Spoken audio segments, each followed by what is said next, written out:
I'm Emma Louise Powell. I'm the DA's Shadow Minister for Human Settlements, and I'm here today at the Conradie Mixed-Use Housing Development, and we're looking at what progress the Western Cape is making towards some of the DA's innovative housing policies.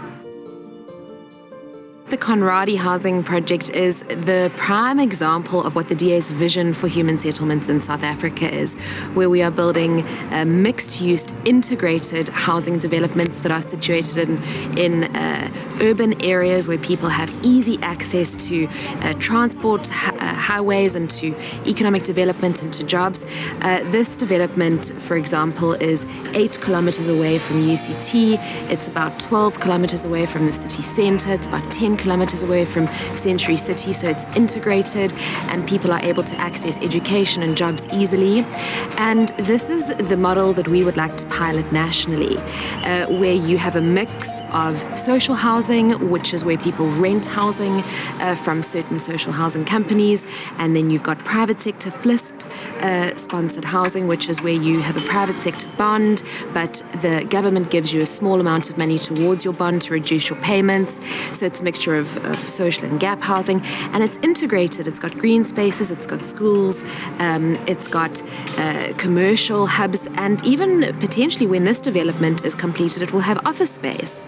So you're able to live, work, and play in the same space, and you're able to access jobs and send your kids to good universities and the like. So essentially, this is the model that the DA would like to roll out across the country in the places that we govern. The DA's grand vision for human settlements in South Africa is to create integrated, mixed-use housing developments using a combination of both private and public sector funding in the form of social housing, gap housing, and finance-linked individual subsidy, as well as urban development, upgrading of existing informal areas or informal settlements in as close as possible to economic opportunities and transport interchanges. So essentially making sure that where we develop housing settlements and housing complexes, that they are integrated and that people have access to opportunities.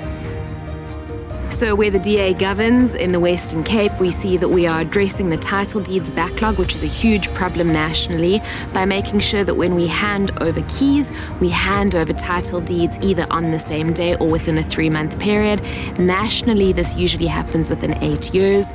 We are also addressing the housing backlog that sits at over 1 million nationally by ensuring that we develop and pilot innovative public-private partnerships that will see the development of integrated mixed-use housing complexes that are situated in easily accessible urban areas that are close to jobs and economic opportunities. In the Western Cape, we make sure that we meet our annual housing delivery targets by spending our grants in full that we receive from national government, and that we spend our USDG grant, which is the grant that we're given from National for Infrastructure, that we spend that on the right things.